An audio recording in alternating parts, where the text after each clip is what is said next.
Vamos a continuar con nuestra lectura del Evangelio de Mateo.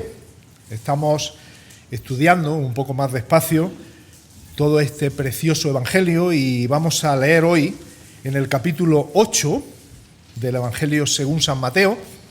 Empezaremos en el versículo 14 hasta el 22 y el título que le he puesto a esta sección es el siguiente título: Jesús sana a enfermos y advierte del coste del discipulado. Jesús sana a enfermos y advierte del coste del discipulado.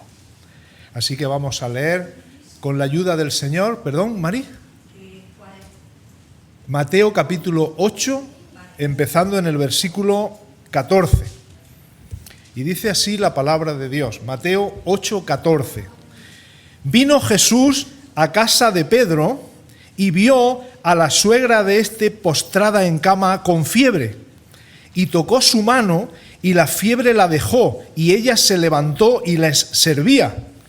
Y cuando llegó la noche, trajeron a Jesús a muchos endemoniados, y con la palabra echó fuera a los demonios y sanó a todos los enfermos, para que se cumpliese lo dicho por el profeta Isaías cuando dijo: Él mismo tomó nuestras enfermedades y llevó nuestras dolencias.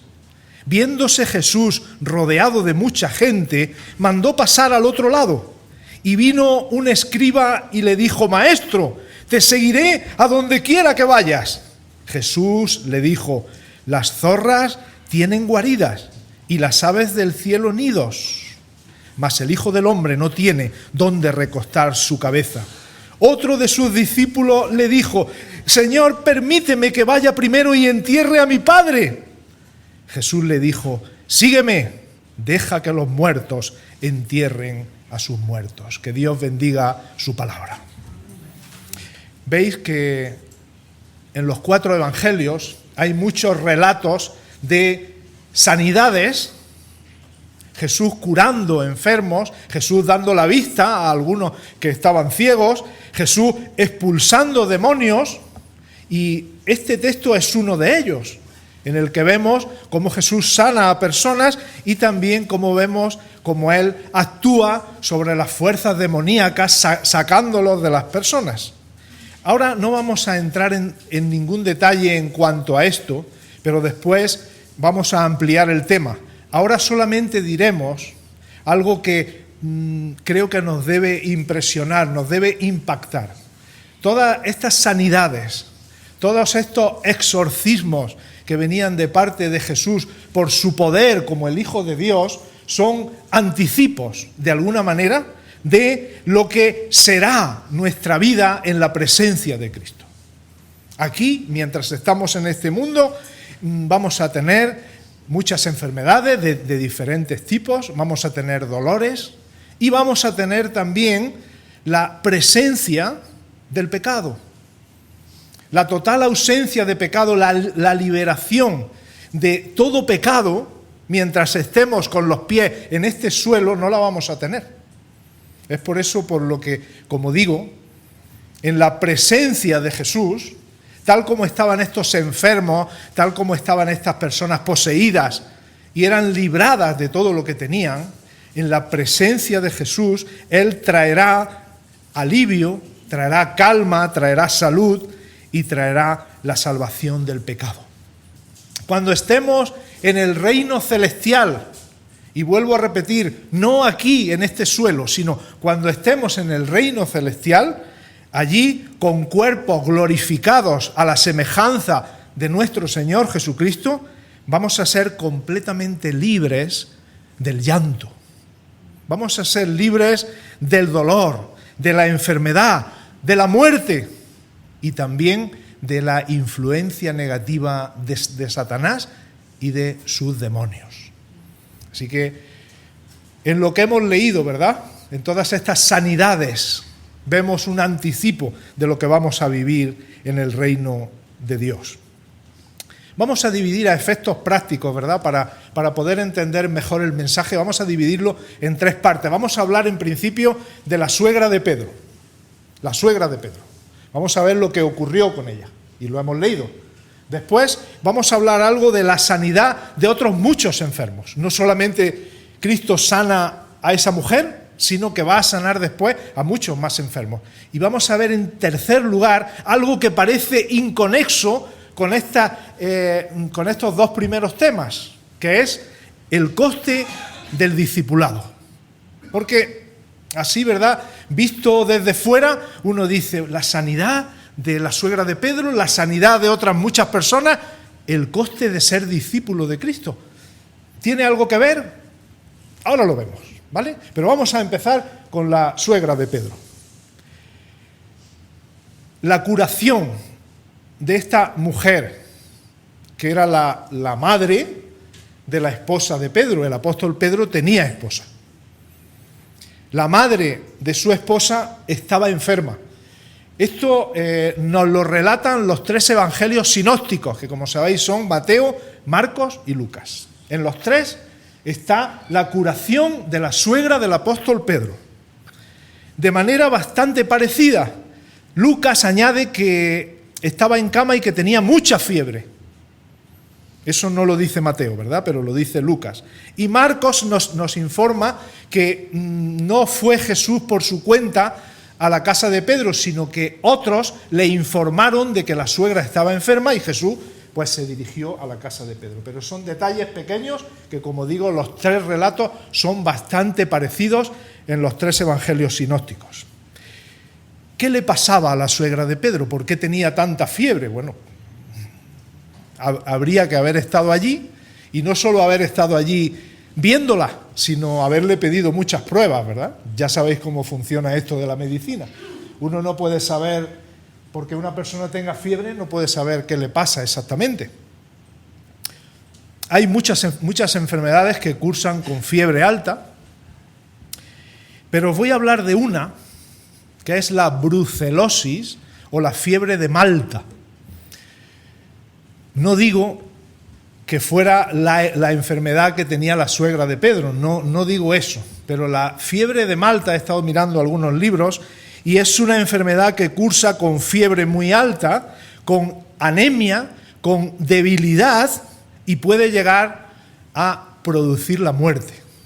Entonces, la fiebre de Malta o brucelosis, como digo, se contrae por ingerir leche, sobre todo de las cabras, leche de cabra contaminada. Cuando tomas la fiebre, o sea, cuando tomas la leche contaminada, puedes sufrir la fiebre de Malta, o lo que le llamaban los antiguos las calenturas martas, para que lo entendamos mejor, por si nos suena la fiebre de Malta. Os puedo decir que mi bisabuelo Mateo murió de esta fiebre. Él se puso enfermo, empezó con su debilidad, con su anemia, cada vez a peor, hasta que murió. Murió bastante joven, ¿verdad? Porque tenía cabra y consumían la leche de esas cabras, quizá sin higienizar como lo hacemos en el día de hoy. Como digo, no sé lo que le ocurría a la suegra de Pedro, pero tenía una enfermedad que le causaba una fiebre muy alta y, lógicamente, todos temían que pudiera morir. Pero lo que más nos importa no es cuál es la enfermedad, sino qué hizo Jesús cuando llegó a su casa, porque dice que otros le hablaron o él mismo se dirigió a la casa de Pedro, y aparecen una serie de verbos que, si miráis allí, ¿verdad?, en el versículo 14,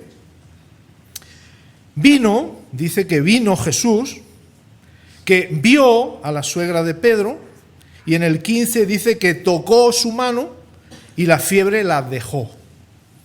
Todos esos verbos, como sabéis, el Nuevo Testamento fue escrito en el idioma griego, en un dialecto, digamos, o en una sección de ese idioma griego, que no es el griego clásico, que se llama el griego común o el griego koiné. En la versión que se escribió, o en la forma que se escribió estas palabras, todos esos verbos, vino, vio, tocó y dejó, todos ellos expresan una acción que está en el pasado. Es lógico, es como nuestro propio idioma, ¿no? Jesús la vio, vino, la tocó y la enfermedad le dejó. Todo eso está en pasado, ¿verdad? ocurrió ya. Y todos esos verbos indican una acción pasada, una acción puntual e instantánea. Es decir, Jesús vino allí, en pasado, ¿verdad? Pero un acto puntual, vino, la vio, la tocó y la fiebre la dejó. Como digo, todo eso en pasado. Pero hay otro verbo en el versículo 15 al final que aparece en un tiempo diferente. Y les servía. Y les servía. Ese último verbo indica una acción prolongada en el tiempo. Es decir, Jesús hizo un milagro puntualmente, pero eso dio lugar a que esta mujer le sirviera como una acción prolongada en el tiempo, continuada y repetida. Una vez que la persona fue curada por Jesús, comenzó a servir, y ese es un relato que nos indica que lo haría de ahí en adelante. Y bueno, yo veo ahí una lección que, aunque es muy sencilla, pero es una lección muy poderosa. ¿Cuál es la lección? Cristo nos salva de la condenación una sola vez, un día, en una ocasión. Ya no tiene que morir más por nuestros pecados, pero lo hace para que le sirvamos continuadamente, con constancia, durante toda nuestra vida. Yo doy gracias a Dios por la compañía, por el grupo, por la cantidad de hermanos y hermanas que se han tomado muy en serio esta doctrina. Cuando el Señor te salva, es para que le sirvas. Y si leéis allí, no solamente ella sirvió a Jesús, sino que dice que les servía. Es decir, sirvió a Jesús y a los que iban con él. Así que hay una gran lección aquí. Hay que servir al Señor, pero se sirve al Señor cuando se sirve a los creyentes, cuando se les sirve a sus hijos, a los hijos de Dios. Y como digo, doy gracias a Dios por estos ejemplos que debemos imitar sin excusa y sin dilación. Ahora, es también importante, y aquí ya vamos a entrar en materia un poco, darnos cuenta que la sanidad física de la suegra de Pedro, lo único que hace es darnos una ilustración de cuál es la secuencia de la salvación, cómo se salva a una persona. Porque entendéis todos, y ya lo hemos explicado en alguna otra ocasión, en este comentario de Mateo, que cuando Jesús hace estos milagros, también lo hace como una ilustración de lo que es la salvación eterna, espiritual. Vemos a una mujer postrada en cama, enferma, con mucha fiebre. Esa es la situación de la persona que no conoce a Cristo, que no ha tenido un encuentro con Él, que no ha tenido noticias, como hablábamos el viernes, buenas noticias de que Cristo puede salvarle. Y es una persona que está abocada a la muerte eterna, a la condenación. Pero ocurre una acción soberana de parte de Dios. Y es que Jesús escucha hablar de esa mujer, se compadece de ella, viene y la toca. Y cuando el Señor Jesús la toca, la fiebre de 39,5 no baja a 39,2, y luego baja a 38,5, y luego baja a 38, y al día siguiente ya no tiene fiebre. No. Cuando Jesús la toca, inmediatamente desaparece la fiebre. Y la mujer, que estaba postrada en cama, se levanta y empieza a servirles, empieza a hacer cosas. ¿Veis cómo es una ilustración de la secuencia de nuestra salvación? De cómo hemos ido a Jesús, de cómo hemos encontrado nuestra propia redención eterna. Estábamos muertos en nuestros delitos y pecados, estábamos postrados en cama, con mucha fiebre, abocados quizá a la muerte, y en este caso espiritual a la muerte eterna, y cuando tuvimos un encuentro con la persona de nuestro Salvador, Él tocó nuestra vida e inmediatamente desapareció la enfermedad que nos llevaba a la muerte, que se llama pecado.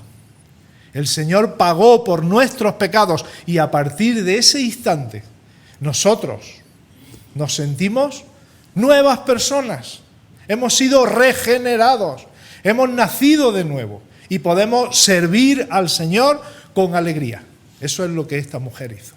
Se puso de pie, se levantó de aquella cama y se puso a servir a Jesús y a los que iban con él. Observamos entonces, por un lado, el poder de Cristo, cómo el Señor Jesús, ante la incapacidad del ser humano para salvarse a sí mismo, Él actúa, interviene y nos salva.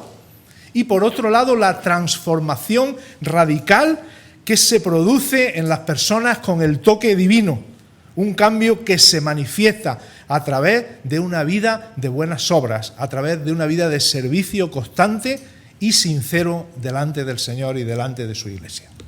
Así que creo que es una ilustración hermosa de lo que la salvación trae a nuestra vida. Y eso nos lo ilustra la historia de la suegra de Pedro. Ahora tenemos que pasar al versículo 16, porque aunque parece, ¿verdad?, que el texto es cortito y no tiene contenido, vamos a ver que sí lo tiene. En el versículo 16, aquí nos explica Mateo que no solo ocurrió ese milagro puntual, es decir, la sanidad de esta mujer, no solamente ocurrió eso, sino que posiblemente, eso no lo pone en el texto, pero quizá había allí algunos curiosos que se dieron cuenta de que Jesús estaba curando, Jesús estaba sanando. Y dice el texto que cuando llegó la noche, algunos dicen que sería un día de reposo quizá, y que cuando llegó la noche le trajeron muchos endemoniados y con la palabra echó fuera a los demonios y sanó a todos los enfermos. Vemos los dos grupos de los que hablaba al principio, ¿verdad? Enfermos físicos y luego algunos que tenían una posesión y que eso quizás se manifestaba a través de una enfermedad. Es decir, se sentían mal o se caían al suelo o echaban espuma por la boca, etcétera. Es decir, tenía diversas manifestaciones de la posesión demoníaca. Aquí lo importante es que esta multitud, posiblemente animada por la sanidad de la suegra de Pedro, al llegar la noche trajeron a todos estos enfermos, pensando que Jesús los podía curar. Y acertaron, porque Jesús a todos los que se acercaron a él los curó. A mí me impresionaría mucho ver esto, ¿verdad? El hecho de que se fueran acercando enfermos de todo tipo a Jesús. Yo me lo imagino, ¿verdad? Personas con fiebre, personas que no podían andar, personas que les dolía el brazo, la pierna, personas que les dolía la espalda, personas que venían con dolor de cabeza, otro con una capelina puesta en la cabeza, ¿verdad?, porque había sufrido un accidente, un golpe. Todos curados. Es lo que decía al principio, como el cielo. Cuando lleguemos allí y estemos todos libres de nuestras enfermedades, libres de nuestros pecados, libres para servir al Señor. Aquello era un anticipo del cielo. Qué impresionante sería ver a Jesús allí. Pero tenemos que hacernos la pregunta, ¿verdad?, que nosotros aún no estamos en el reino celestial, estamos aquí. ¿Y hoy? ¿Qué pasa hoy? ¿Hay enfermos o no hay enfermos? ¿Cómo actúa el Señor hoy? A la luz de la palabra de Dios, ¿cuál es su labor, cuál es su obra en cuanto a la curación, en cuanto a la sanación de personas? Porque nos preguntan esto. ¿Es verdad? Una de las preguntas que nos hacen, ¿es verdad que la curación física está incluida en la obra expiatoria de Cristo? Voy a seguir haciendo preguntas, ¿verdad?, para que nos entendamos mejor si esta no la habéis entendido. ¿Puede decirse que la sanidad física es una de las bendiciones que nosotros podemos reclamar hoy delante de Dios porque Cristo murió en la cruz? Hago la pregunta más directa todavía, ¿verdad? Para los que quizá todavía no han pillado a ver por dónde vamos. Si yo estoy enfermo, yo, aquí que me veis, me pongo enfermo ahora y oro al Señor y le pido que me cure, si el Señor no me cura es porque yo no he orado con suficiente fe.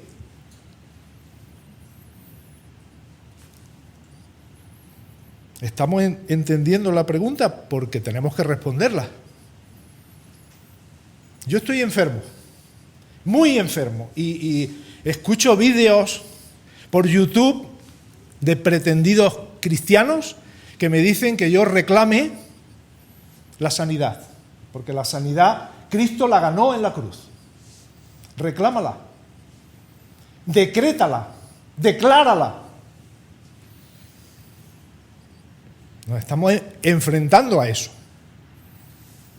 ¿No tienes dinero? Decláralo delante de Dios. Verás cómo el Señor te llena el bolsillo de dinero. ¿Por qué? Él ha muerto en la cruz y eso lo ganó Él en la cruz. Eso se está predicando en el día de hoy. Nosotros vamos a la palabra de Dios. No nos podemos salir de ahí, hermanos. Vamos a lo que dice la palabra de Dios. Punto número 1. Para que nadie le quede duda, no sea que alguien piense, bueno, tú estás predicando que Dios no tiene poder. Punto número 1. Dios tiene poder para sanar enfermos cuando Él quiera y como Él quiera. Que no nos quede la más mínima duda de eso. Y lo hace. Muchas veces sin que nos demos cuenta. Muchas veces nosotros no sabemos. Yo no tengo un aparato de escáner o una resonancia que me diga en cada instante cómo está mi cuerpo dentro. Y yo no sé lo que tengo ni lo que no tengo. Pero sí sé que el Señor nos va cuidando y va haciendo cosas que muchas veces nosotros no somos conscientes. Muchas veces también el Señor sana en respuesta a nuestras oraciones. Estamos orando por un enfermo y el Señor lo cura. Porque el Señor tiene poder para sanar enfermos cuando Él quiera y como Él quiera. Número 2. Sin embargo, no creemos, a la luz de la palabra de Dios, que sea adecuado exigirle al Señor decretar o declarar ante Dios por la sanidad como algo que Dios nos ha concedido ya en Cristo. Esto pertenece a su soberanía de la que hablamos antes. Y cuando pidamos por un enfermo o por nuestra propia enfermedad, debemos orar más bien que se haga la voluntad de Dios y que no se haga la nuestra. Eso es una doctrina bíblica que está muy extendida por todas las Escrituras. Y el ejemplo más grande que todos tenemos es el propio Señor Jesús orando al Padre. Padre, si es posible, pase de mí esta copa, pero hágase tu voluntad y no la mía. ¿De acuerdo? Punto número 3. Es cierto que algunos pueden decir, bueno, pero espérate, tú estás diciendo que va a ser bíblico en tu exposición. El don de sanidades fue uno de los dones, fue uno de los carismas que tuvieron los discípulos después de la ascensión de Cristo. Cristo curaba enfermos, los discípulos curaban enfermos. ¿Cómo respondes a eso? Nosotros creemos, hermanos, a la luz de la palabra de Dios y de las evidencias que vamos apreciando cada día, que el don de sanidades, igual que otros dones, ha cesado de la manera que lo vemos en el libro de los Hechos y que se manifiesta directamente de parte de Dios, como decíamos antes, en respuesta a nuestras oraciones o sin que nos demos ni siquiera cuenta. Ocurre igual con el don de lenguas, sobre el cual pensamos que ha cesado, fue un don que se ejercitó en los primeros siglos de la Iglesia, pero ahora ya ha cesado por la voluntad de Dios, y también con el discernimiento de espíritus. Es, como hemos aprendido, uno de los dones fundacionales que pertenecen a aquel tiempo de la fundación de la Iglesia. Y por lo tanto, ahora ha dejado de manifestarse. Esa es la postura que adoptamos en esta iglesia en la que estáis. Punto número 4. De esta manera es la única forma en la que podemos explicar las enfermedades, iba a decir las muertes, pero voy a decir las partidas de los creyentes. Así podemos explicar que se mueran creyentes jóvenes o a una edad que no les corresponde. Así podemos explicar que estemos enfermos algunos, de personas fieles que oraron con mucho fervor delante de Dios por su propia sanidad o para ser librados de la muerte y no, escuchad bien, no le fue concedida. Oraron con todas sus fuerzas. Me están viniendo ahora a la cabeza casos que hemos podido vivir y personas orando con toda la fuerza, incluso a nivel nacional e internacional. Oremos, hermanos, con fe, claro que lo vamos a hacer. Y el Señor dijo, no. Y la persona falleció, o la persona ha seguido enferma, o la enfermedad ha ido a peor. ¿Era por falta de fe, hermanos? No era por falta de fe, era la voluntad soberana de Dios conduciendo a esos creyentes a lo mejor para ellos y a lo mejor para el testimonio. Eso ahora no lo vemos, pero lo vamos a ver, hermanos, lo vamos a ver. Bien, y ya hemos terminado, porque yo he leído en Isaías 53 una frase importante. Dice que Jesús en la cruz llevó nuestras enfermedades y sufrió nuestros pecados. Explícame eso. Veis que no estamos eludiendo o intentando, ¿verdad? Dentro de mis limitaciones no estamos eludiendo los temas, ¿verdad? No decimos, esto es así porque lo decimos nosotros y ya está, ¿verdad?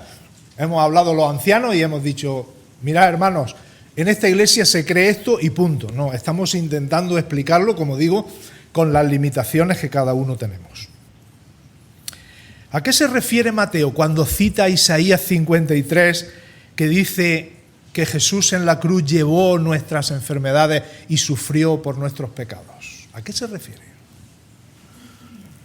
Mira, la sanación física absoluta es para el tiempo del reino celestial, no para ahora.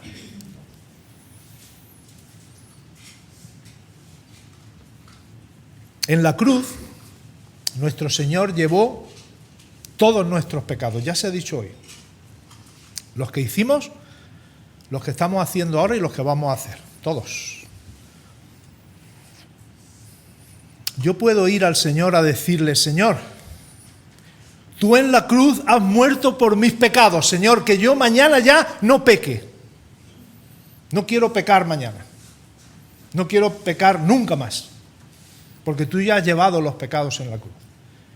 Mientras estemos en esta orilla, mientras estemos a este lado de la eternidad, vamos a seguir pecando. Y os digo, todos los días vamos a pecar con diferentes cosas. Por lo tanto, cuando la Biblia dice que Él llevó nuestros pecados en la cruz, no significa que estemos absolutamente libres ahora, en este tiempo, del pecado, de la presencia del pecado. ¿Eso para cuándo va a ser? Para la eternidad, para cuando estemos en el reino celestial. Porque Jesús llevó en la cruz no solo nuestros pecados para poder librarnos de ellos, sino también nuestras enfermedades físicas, nuestro desgaste corporal, nuestro envejecimiento de nuestras células, para darnos cuerpos de gloria semejantes al de Cristo en el cielo. Pero entendamos bien esta cuestión, hermanos y hermanas, su compromiso no es terrenal, es celestial. Y eso es muy importante entenderlo, porque si no vamos a reclamarle al Señor que no tenemos dinero, vamos a reclamarle al Señor que no tenemos salud, vamos a reclamarle al Señor que he pecado y ¿por qué me ha dejado pecar, Señor? Si tú ya habías muerto en la cruz por todos mis pecados, ¿cómo me has dejado que yo caiga en este pecado? Culpando al Señor de estas cosas. igual que la ausencia total del pecado pertenece al futuro de los creyentes, la ausencia total de la enfermedad pertenece también a nuestro propio futuro, no al tiempo que estamos viviendo ahora. Y como digo, a mí me deja muy satisfecho esto, porque entiendo que ha habido muchos hermanos a lo largo de los siglos que han orado con fe al Señor y le han pedido cosas que eran legítimas, que eran buenas. Le han dicho: Señor, yo tengo 30 años, yo te quiero servir. Señor, en tus manos me pongo. Y ha venido un cáncer y se han ido para adelante. Y dice uno: Señor, ¿tú eres un buen gestor de casos o no eres gestor? Vaya gestión que ha hecho. Si fuera un empresario, un matrimonio con 30 años que te quiere servir y te lo llevas, Señor. Y hay unos de 85, 90, 95, no quiero decir edades porque alguno dice: hombre, ¿por qué? Hay unos de 100, ¿verdad? Aquí no hay nadie de 100, gracias. Hay unos de 100 y están ahí. Y dices: Señor, ¿por qué? Tú eres el sabio Dios, Señor, no lo entiendo. A mí me deja muy satisfecho esto.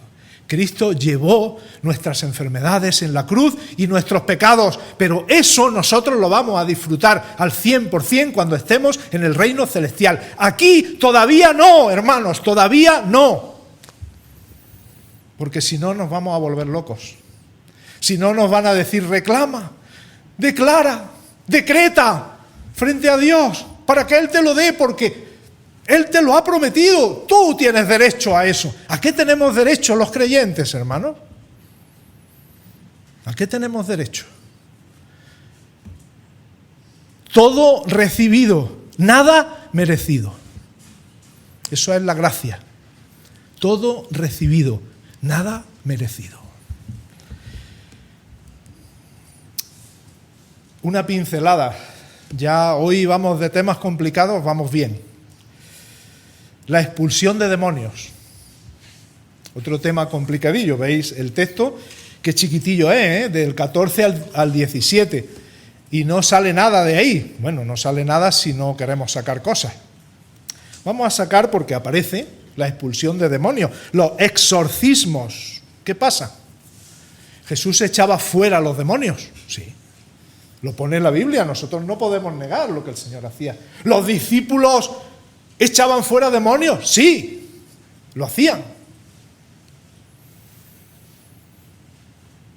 Las epístolas, cuando se refieren a la actividad demoníaca, escuchadlo bien, no hacen advertencias, pero en ningún lugar de las epístolas después de los apóstoles, en ningún lugar tampoco se nos habla de cómo expulsar los demonios. Nosotros los creyentes no sabemos, como muy bien me comentasteis hace muy pocas semanas algunos hermanos que estabais aquí, nosotros los creyentes no sabemos cómo expulsar demonios, ni tampoco se nos exhorta a los creyentes a hacerlo. Nosotros no somos exorcistas. Se nos dice que nos pongamos toda la armadura de Dios en Efesios 6, 10 al 18. Se nos dice que resistamos al diablo. En Santiago 4, 7 se nos dice que nos cuidemos de él. En la primera de Pedro 5, 8 y que no le demos cabida en nuestras vidas. Efesios 4, 27. Sin embargo, no se nos dice en ningún lugar de la epístola cómo expulsar los demonios de otros.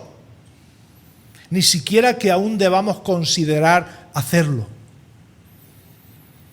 La acción de expulsar fuera los demonios creemos que ha sido reemplazada por la predicación del Evangelio y por la oración por el poseído. Y esto fue exactamente, sin haber dado clases de ningún tipo, lo que los hermanos me dijeron. Cuando se nos presenta una situación así, nosotros decimos: mira, Jesús te puede librar de esta carga. Vamos a orar por ti. Exactamente es lo que hay que hacer. Jesús te puede librar de esta carga. Eso es la predicación del Evangelio, porque Jesús es el único que nos puede librar, porque dice la Escritura que si el Hijo os libertare, seréis verdaderamente libres. El Señor te puede librar. Vamos a orar por ti, vamos a pedir por ti, vamos a interceder por ti. Esa es nuestra manera de luchar contra los poderes del mal. Es nuestra forma de luchar contra las posesiones demoníacas que incluso en nuestro día creemos que existen todavía. Así que nosotros, como iglesia, también tenemos que estar dispuestos a resistir al diablo, a estar atentos para no meternos en sitios donde nos puede luego costar caro, aconsejar a los otros que no saben, ten cuidado a dónde te vas a meter, porque luego puede ser difícil salir, pero si ya has estado metido, voy a orar por ti y te voy a predicar que solo en Jesús está la verdadera libertad. Él te puede librar de esas cadenas como a nosotros nos ha librado de otras cadenas. Tenemos que dejar ahí el tema de la expulsión de demonios o exorcismos para hablar del versículo 18 al 22. El coste del discipulado. Y como decía al principio, pueden parecer dos temas sin conexión. ¿Qué tiene que ver ser curado por Cristo y seguir a Cristo? ¿Eso está conectado? Espero que nadie digáis que no, porque está muy conectado. Es la respuesta racional, es nuestro culto espiritual. ¿Hemos sido salvos por Cristo? Sí. Él nos llama a ser discípulos suyos. El ser salvado y el seguir a Cristo, eso está íntimamente ligado, eso es la vida cristiana. No hay otra vida cristiana. La redención y el servicio al Señor están tan unidos como mis manos ahora mismo. La salvación y el discipulado están vinculados 100%. La liberación del poder del diablo y el compromiso con el que te ha librado del diablo es lo más normal. ¿Qué le ocurrió a aquel endemoniado gadareno? Señor, yo me voy contigo a donde vayas. Señor, tú me has librado de este azote que tenía, que yo andaba por medio de los sepulcros haciéndome daño con las piedras, haciéndome cortes en mi piel, y andaba desnudo dando gritos, como un poseso. Señor, y ahora estoy sentado, vestido y en mi juicio cabal. Señor, tú has hecho esto, yo me voy contigo. Y el Señor no le deja, ¿sabéis? ¿Os acordáis de aquel texto, Marcos capítulo 5? Ve a tu casa, ve a los tuyos y cuéntale cuán grandes cosas ha hecho el Señor contigo. Cuéntale a los tuyos. Pero lo más normal es que una persona que ha recibido tanto quiera ir detrás de aquel Salvador, no para pagarle lo que él ha hecho, no para decirle, Señor, ahora yo te pago y ya no te debo nada. No, hermanos, la gracia, todo recibido, nada merecido. Pero estos dos temas, que parecieran inconexos, tienen esa conexión tan preciosa. Y es que la vida cristiana tiene que ver con eso. Ese es el resumen de una vida cristiana. Y Mateo relata que Jesús, cuando sanó a tantos enfermos, ya con la suegra de Pedro, algunos se pudieron enterar y fue por eso que trajeron a muchos enfermos. Pero claro, si traen a decenas o a cientos, no sé cuántos, de enfermos, personas que tenían demonios, etcétera, los traen a Jesús. Jesús los sana a todos. Hay una cantidad de curiosos allí que dicen, vamos detrás de Jesús.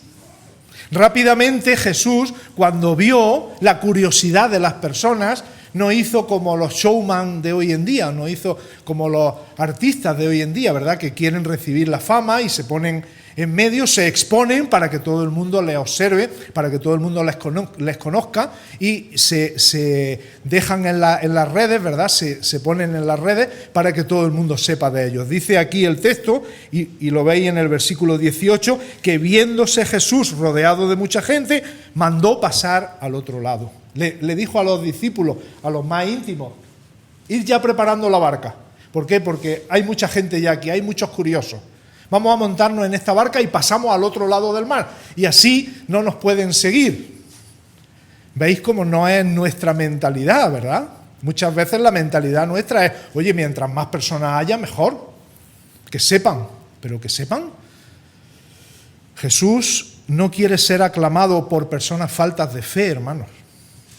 Jesús desea que sus seguidores sean personas comprometidas, no simpatizantes superficiales, no observadores interesados. Y encontramos aquí dos ejemplos, que si leéis Lucas capítulo 9, hay 3, pero aquí tenemos dos candidatos a discípulos de Jesús.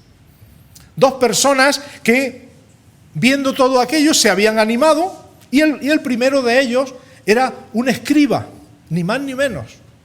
Dice en el versículo 19, y vino un escriba y le dijo. Un escriba era una persona conocedora de la ley. Muchos de los fariseos eran escribas, personas que conocían muy bien la palabra de Dios, muy bien el Antiguo Testamento. Y había estado escuchando a Jesús, había estado viendo los milagros, y él había conectado ciertas cosas de tal manera que le dice la siguiente frase: Maestro, te seguiré a donde quiera que vayas. Vaya frase, ¿eh? Toma mi vida, Cristo Jesús. Toda mi vida es para ti. Hoy te rindo mi ser, te doy mi corazón. Yo vivo para ti. Vaya frase, ¿eh? Vaya frases. ¿Y qué te dice el Señor cuando canta esas canciones? Pues te va a decir lo mismo que al escriba. Tranquilo. Señor, te seguiré a donde quiera que vayas. Tranquilo. Tú sabes que las zorras tienen su guarida, las aves de los cielos tienen nidos, pero el Hijo del Hombre no tiene dónde recostar su cabeza. Jesús no le dice, no me sigas, ¿eh? Vamos a no leer lo que no dice el texto. Jesús no le dice, tú eres un escriba, sí, tú eres un superficial, tú estás solamente emocionado. Los sentimientos, venga, los sentimientos, tal. Los sentimientos no valen para nada. Tal. Eso no lo dice el Señor, porque los sentimientos sí valen. Las emociones las ha puesto el Señor en nuestro corazón. Y sí sirven, claro que sirven. ¿Quién dice que no? Que tú delante del Señor te emociones y vengan tus sentimientos al corazón y les des salida y digas, Señor, bendito seas. Eso es una emoción. Y son legítimas porque el Señor las ha creado también y las ha puesto en el corazón, claro que sí. Y hay que expresarlas, claro, en su justa medida. Todo decentemente y con orden, hermanos. No nos pongamos aquí a hacer cosas raras, con orden. Pero no pasa nada. Señor, bendito seas, claro que sí, ¿por qué no? Pero el Señor no le dice, oye, no me sigas, tú eres un emocional, tú no me sigas. No, el Señor le dice, considera el coste. Tú quieres ser discípulo mío porque estás muy emocionado por las palabras que yo he dicho, por todas las sanidades. Sabes que cuando te pongas malo yo te voy a curar, vienes detrás de mí. Sabes que cuando tengas hambre yo te voy a dar de comer, vienes detrás de mí. Pero que tengas en cuenta una cosa, el discipulado es difícil. Supone una vida de renuncias. Tienes que ir dejando cosas que son legítimas por amor al Señor. Y aquí no podemos tocar todo este tema porque es un tema demasiado amplio, pero os diré una cosa nada más. Cuando nosotros nos hacemos creyentes, el Señor nos considera discípulos. Hay personas que dicen una cosa es el ser creyente y otra cosa el ser discípulo. Pero sabéis que en el libro de los Hechos a los creyentes se les llamaba discípulos. Y podéis verlo en varias ocasiones. Y los discípulos iban. ¿Y quiénes eran los discípulos? Los que habían estado con Jesús. ¿Qué va? Si esos ya no estaban en Antioquía de Siria o estaban en otro sitio. Y a los discípulos se les llamó por primera vez cristianos. ¿A qué discípulos? A los que se iban convirtiendo, porque el Señor ya les llamaba discípulos, porque los creyentes, cuando nos convertimos, somos discípulos de Cristo. Es por eso por lo que este escriba quería ir detrás de él, pero observamos, por la respuesta de Jesús que conoce los corazones, que era un seguidor que no había considerado cuánto cuesta seguir a Jesús. Hay un segundo candidato, y ya casi con esto acabamos, un segundo candidato a discípulo, que se nos dice en el versículo 21, otro le dijo, Señor, permíteme que vaya primero y entierre a mi padre. Y nosotros decimos, bueno, y es lo más legítimo del mundo, ¿verdad?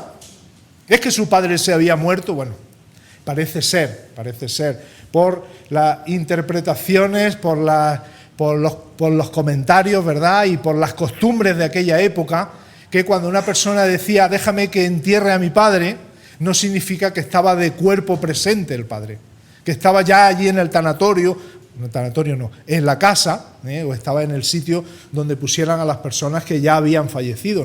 No solía ser así. Déjame que entierre a mi padre tiene más que ver, déjame que me espere a que mi padre se muera, que mi padre ya tiene cierta edad y yo quisiera enterrar a mi padre. Si algunos decimos eso, yo quisiera enterrar a mi padre.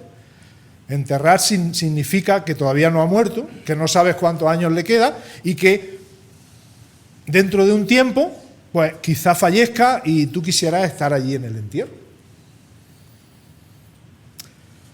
Lo importante de aquí, de este segundo discípulo, es que era una persona que quería dilatar, quería postergar, esta palabra ahora es bastante moderna, quería procrastinar, creo que es la palabra.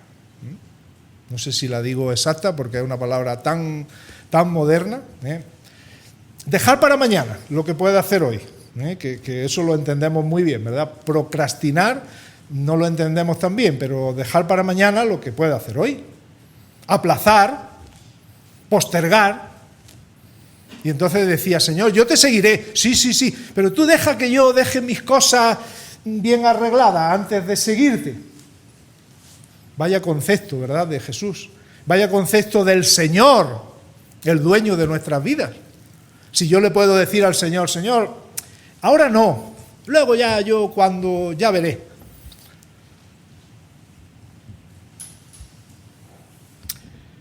Y aquí Jesús le contesta de una manera aparentemente brusca. Y dice, deja que los muertos entierren a sus muertos.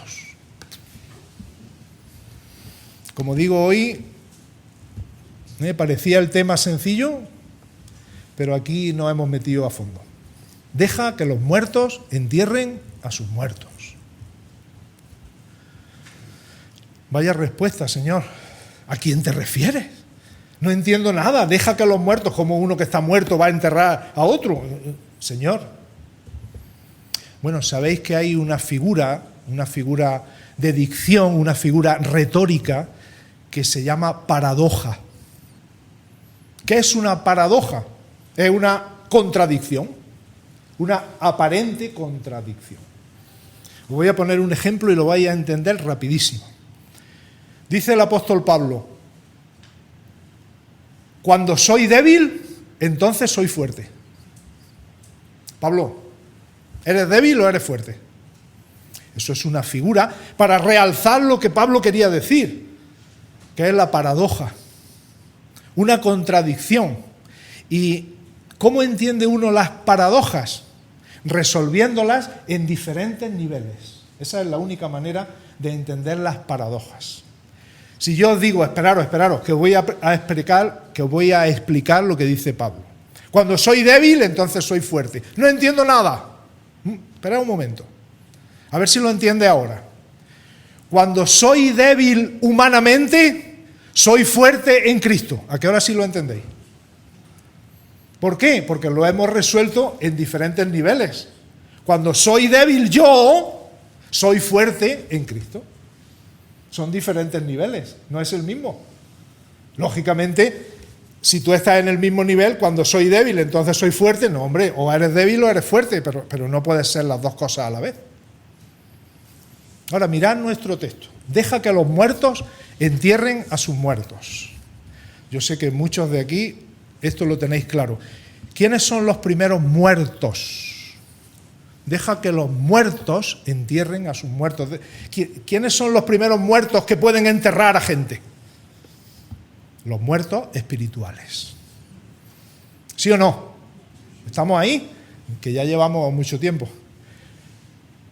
Los muertos espirituales, los que no tienen a Cristo.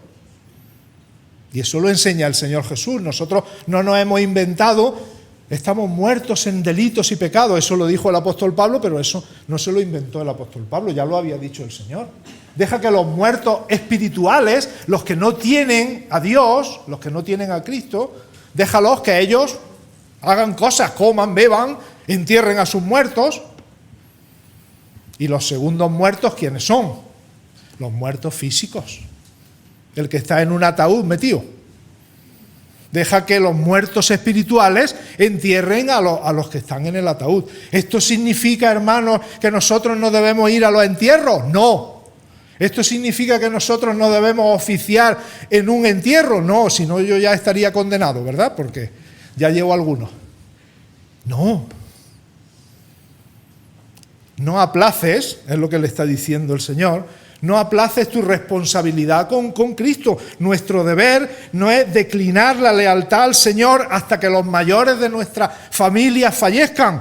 Nuestro deber es anunciar el Evangelio para que los muertos espirituales tengan vida. Eso es lo que le está diciendo el Señor. Deja que los muertos entierren a sus muertos y tú ven y anuncia el reino de Dios. Anúnciale a los muertos espirituales. Yo no sé si esto lo tenemos muy claro, hermanos, que cuando nosotros estamos hablando con una persona que no conoce al Señor, come, bebe, sube escaleras, corre en el gimnasio, hace su vida normal, va al trabajo, vuelve, pero es un muerto espiritual. Yo no sé si esto lo tenemos muy claro, porque muchas veces me da la sensación de que los creyentes los tratamos como si estuvieran más vivos que nosotros, espiritualmente hablando. Porque si nosotros tuviéramos ese concepto claro, les predicaríamos la palabra. No quizá dándole la murga, sino dándoles testimonio de nuestra fe. Dándoles testimonio con nuestra vida. Haciéndoles ver que Cristo puede transformar las vidas.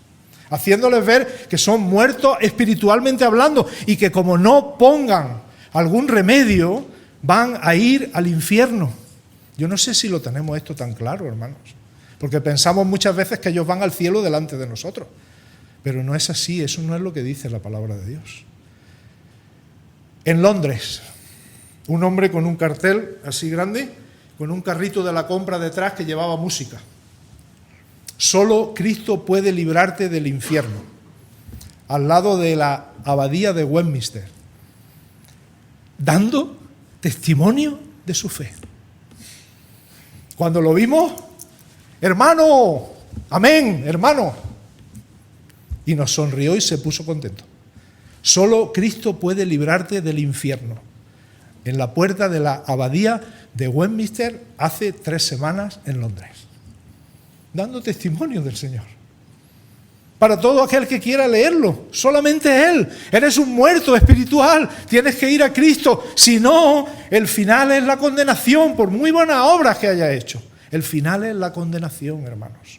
Y eso tenemos que explicarlo, y tenemos que explicarlo en primer lugar con nuestra vida de testimonio, haciéndole ver a la persona que solamente Cristo puede transformar las vidas. Voy a terminar, voy a concluir, porque todo lo que conocemos de la palabra de Dios y también lo que hemos escuchado hoy es como dice en Colosenses capítulo 1, versículo 10.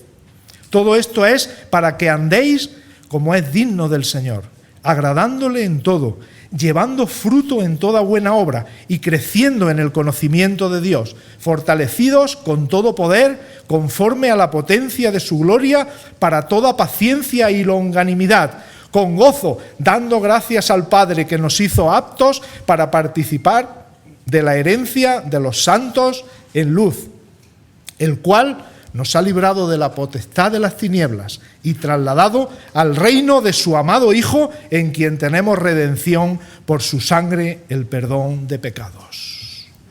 Librados de la potestad de las tinieblas, y hemos hablado hoy algo de eso, y trasladados al reino de su amado Hijo, libres para amar, para servir y para esperar al Señor.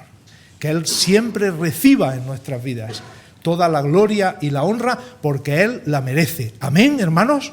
Amén. Amén, Señor.